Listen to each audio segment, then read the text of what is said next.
Nice. Welcome to EcoPod, where we explore the fascinating world of water research, field notes, lab coats, and behind the science. And today we are sitting with Mr. Russell. How are you, sir? Yeah, not too bad. How are you? I am good.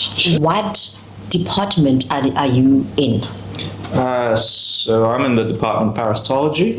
We work on fish parasites mostly. As part of our research, we, as the way it's structured is everyone either researches parasites in general of a particular fish, or they research a particular parasite group. So my particular parasite group is the trematodes, which are a group of parasitic flatworms that live in or on fish. So what sparked that interest? Did you just wake up one day and this is what I want to do, or it's been something that just happened? Well, I've always been interested in nature, and I've maintained an interest in natural history for as long as I can possibly remember. I remember watching nature documentaries when I was 3 or 4 years old even.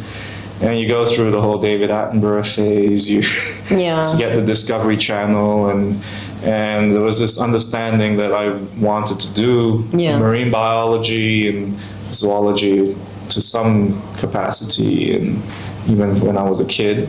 And as I went through my undergrad in Australia, I realized that taxonomy and systematics specifically, which is what I specifically do with these trematodes, was what I wanted to do. Taxonomy is the science of characterizing, describing, understanding how particular species are related to each other, classifying them, and if they're new, you get to describe them and put cool names on them. Where I was in undergrad, it was very fortunate that when I realized that that was what I wanted to do, there was a lecturer in our undergrad who did taxonomy, and his research focus was on fish parasites, and he did taxonomy of fish parasites. We struck up a relationship through second year courses where we did a bunch of fish dissections. He said, if you want to do more of this, we have a whole course on this in third year. And if you're still interested after that, we haven't scared you away.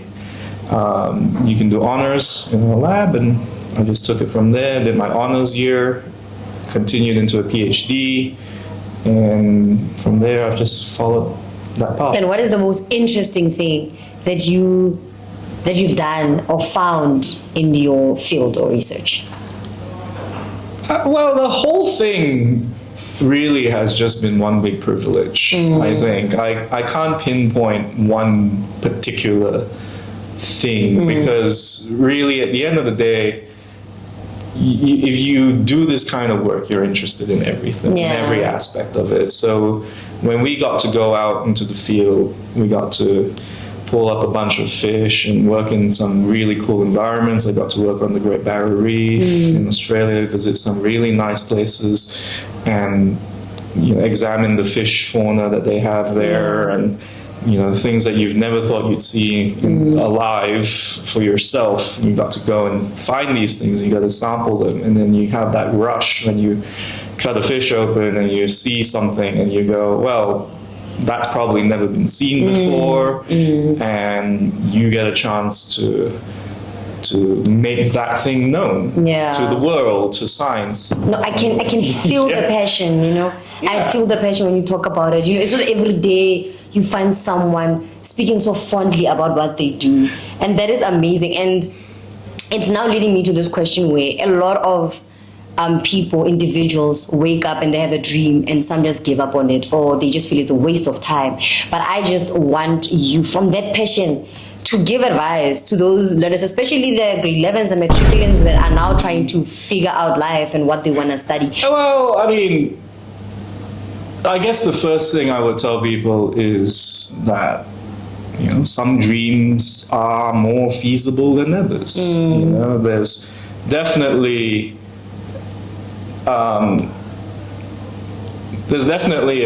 a sort of cultural thing, I find, especially from where I come from, which is Malaysia, where if you said you wanted to be a marine biologist when you were 10 years old, your parents would first look at you and go, what? And then the next thing they would say is no. And Tough. and it's tough. And, I think I was lucky to have good parents who understood and were encouraging and supportive. And they understood the value of science, firstly, and they understood the value of being able to pursue what you wanted to do. They always reminded me that first and foremost, whatever you do should be something you can live off. And so the onus was on me to prove that I could, make a living out of this. And the way you make a living in science, in any walk of science, not just this, is you have to be excellent. You have to push for your own excellence. It doesn't mean you have to immediately think, I need to win the Nobel Prize or all bets are off. It's, I have to make sure I push hard and I have a clear-eyed vision of what I want out of the experience. So. That was it was a mouthful. I felt it. Sorry, it was no, mouthful. I felt it. No, it wasn't. Like, you made me aware of certain things that dream it, go for it, catch it, don't let it go. So, it's time for random questions. Are you ready? Randomly? I guess. Okay, so the first question is, what is that one piece or one equipment that you can't function without when you're doing your study and research or when you're in the field? Oh, goodness. Don't say microscope. As everyone else said microscope. No, I feel in my bones you're going to say microscope. Well, don't say microscope. Well, we found ways to actually be able to do what we do without the aid of microscopes, but that has to be a situation where you're either incredibly desperate or incredibly lazy. So I think, as much as it's true, you want me to not say microscope, I think a microscope is something you can't function without. At some point you'll need it. At some point, like maybe you're not in the field. Maybe in the field you can get by and just, you don't even need to see the worms you're looking for. You just grab an organ, you stick it in some alcohol, and you bring it back to the lab. But then you bring it back to the lab, and what do? You still need to find the parasites. At some point, you are going to need to. You need a microscope, at least a low power one. Describe your research in 5 words or less. Bruh. 5 words, June. 5 words. 5. Oh goodness. Okay. My research. Interesting stuff nobody cares about. Wow. There you go. That's so smart. Interesting stuff. Okay, sharp. I see what you did there.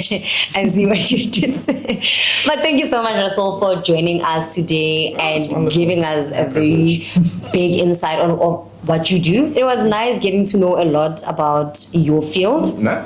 And I know for a fact that they also learned a lot. No, I hope so. So you better get up.